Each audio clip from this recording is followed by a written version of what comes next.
मतलब, और क्या फायदे अगर आप हमें समझा सके अमित जी, क्योंकि स्टॉक पहले से इस उम्मीद में तेजी दिखा रहा था।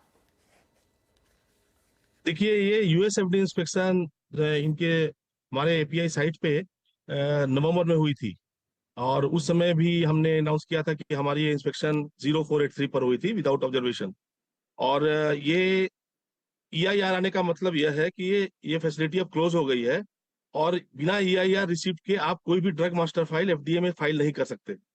तो अभी कंपनी के पास close to 10 drug master file है जो फाइलिंग के लिए चली जाएगी, और फाइलिंग के लिए नेसेसरी रिक्वायरमेंट है ईआईआर का होना। इसके अलावा सबसे अच्छी बात है कि इस फैसिलिटी में 10 मॉड्यूल हैं एपीआई के।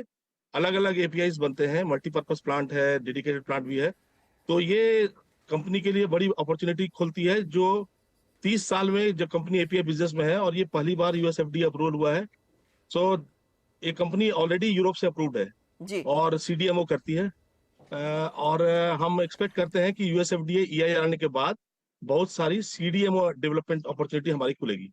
तो आपने कहा 10 मास्टर फाइल्स तैयार हैं जो आप यूएस एफडीए को भेजेंगे।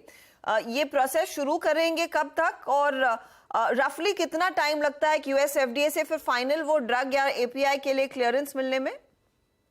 देखिए, ये ईआईआर इंस्पेक्शन हुई थी, प्री अप्रूवल इंस्पेक्शन हुई थी, जिसमें ऑलरेडी एक एपीआई कवर्ड है, जो मैं कॉन्फिडेंशियलिटी रीजन के चलते नहीं बता सकता हूँ। बहुत बड़ी बिग फार्मा की एपीआई फॉर्मुलेशन इसमें इन्वॉल्व है, जो एक पैरा 4 फाइलिंग है। ये ईआईआर आने के बाद उनकी पैरा 4 फाइलिंग अप्रूव हो जाएगी, और वो एपीआई की सप्लाई इमीडिएटली शुरू हो जाएगी। अब रहा बाकी डीएमएफ की फाइल, तो 4 डीएमएफ हमने ऑलरेडी फाइल करके रखे हैं। वो उसकी रिव्यू शुरू हो जाएगी जब हम ईआईआर का एक फोटोकॉपी एफडीए को जमा करेंगे। ओके। मैं आपसे ये भी समझना चाहती हूँ, आपने इनफैक्ट गाइड किया था कि एफआई 2025 तक आपके बहुत ही स्ट्रॉन्ग रेवेन्यू ग्रोथ देखने को मिलेगी।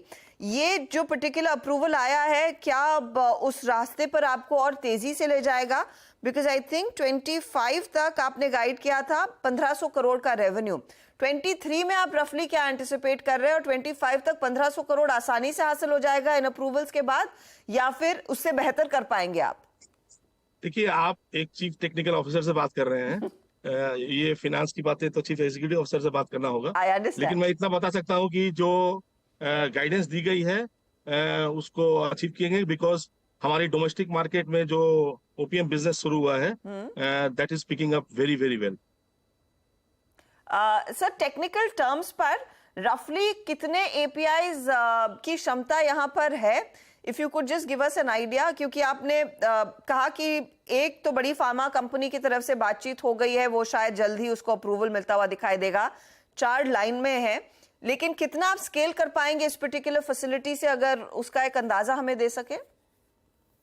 देखिए, ये जितने एपीआई हम बना रहे हैं, वो एपीआई हमारी अपनी ड्रग मास्टर फाइल होगी।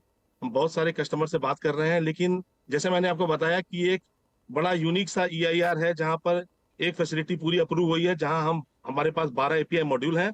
और आज के दिन में हम यूरोप के लिए ऑलरेडी वहाँ कम से कम 20 एपीआई बनाते हैं। वो डेटा हमारी सीधी ट्रांसलेट हो जाएगी एफडीए में जमा करने की। और केवल यूएस के लिए जो जिस मॉलिक्यूल की डीएमएफ ग्रेड नहीं है, उसकी हम ऑलरेडी सप्लाई करके 10 प्रोडक्ट की कर रहे हैं। ये ईआईआर आने से अब कम से कम 13, जैसे मैंने बताया आपको, 12 या 13 डीएमएफ की फाइलिंग इस साल के अंदर हो जाएगी, इसी साल के अंदर। और ओके, फेयर इनफ। उसका फिर और फाइनेंशियल एक चीज और बता दूं आपके व्यूअर्स के लिए कि जी। अब डीएमएफ फाइलिंग नहीं होती है जब तक आपके पास कोई कस्टमर ना हो। तो इसका मतलब कि हमारे पास कस्टमर्स हैं, उनके रिक्वेस्ट पर हम अपनी डीएमएफ फाइल कर रहे हैं। हाँ, ये आपने पते की बात कही सर, कि कस्टमर्स हो तभी डीएमएफ फाइलिंग होती है, उससे पहले आप प्री अप्रूव नहीं कर सकते। ये जो 12-13 की आप बात कर रहे हैं, इसके फाइनेंशियल बेनिफिट्स रफली कितना समय लगता है आने में, अमित जी? देखिए, ऐसा है, जो इससे उनके फॉर्मुलेशन जो कंपनी हमसे डीएमएफ कर लेगी, ट्रिगर करेगी, उनके फॉर्मुलेशन ऑलरेडी बन चुके हैं। तो उसकी अप्रूवल प्रोसेस एफडीए में 12 से 16 महीने की है। 16 महीने के बाद ही हमारी एपीआई कमर्शियल सप्लाई होगी उनकी एनडीए के लिए। ओके, तो रफली ये इसका जो फाइनेंशियल फायदा है इन प्रोडक्ट्स का, इन एपीआईज का, वो एंड ऑफ FY24 तक आता हुआ दिखाई दे सकता है या फिर बिगिनिंग ऑफ FY25, करेक्ट? जी, और एक जैसा मैंने बताया, एक EIR की तो सप्लाई हो सकता है कल से शुरू हो जाए। बहुत ही बढ़िया, बहुत बहुत शुक्रिया राजन साहब हमारे लिए समय निकालने के लिए। एपीआई एक ऐसी सिचुएशन है, इनफैक्ट फार्मा कंपनियों में इतनी टेक्निकलिटी होती है, कभी कभी लोग वहीं पर कंफ्यूज हो जाते हैं, लेकिन आपने बहुत खूबसूरती से उसे समझाया कि देखिए इनको ये EIR जो मिला है ये इनके लिए रास्ते खोल रहा है बड़े बिजनेस में, बड़े अपने एपीआईज के मास्टर फाइल्स को फाइल करने के लिए। एक क्लाइंट से बातचीत हो चुकी है, वो जल्द से जल्द सप्लाई शुरू होगा, लेकिन इनके पास करीब 12 से 13 DMF तैयार है। और DMF तभी फाइल होता है जब आपके पास कस्टमर हो, तो कस्टमर पाइपलाइन भी दरअसल कंपनी की काफी मजबूत है। थोड़ा सा लंबा पीरियड होता है इन ड्रग्स को ऑफ कोर्स डेवलप करके फिर टाई अप करके इवेंचुअली मार्केट में लाने के लिए, लेकिन अब ये जो रास्ता साफ हो चुका है, US FDA ने जो इनको क्लियरेंस दे दी है इनके इस पर्टिकुलर यूनिट पर, ये स्टॉक रेडार पर उस लिहाज से होना चाहिए। 420 के आसपास इस समय कर रहा है कारोबार। चलिए लेंगे इसी मोड पर एक छोटा सा ब्रेक के बाद मार्केट में हमारे जानकारों ने जो ट्रेड्स आइडेंटिफाई किए हैं उसका कितना फायदा इनके पोर्टफोलियो में मिल रहा है उसका भी जायजा लेंगे। आप बने रहिए CNBC आवाज के साथ।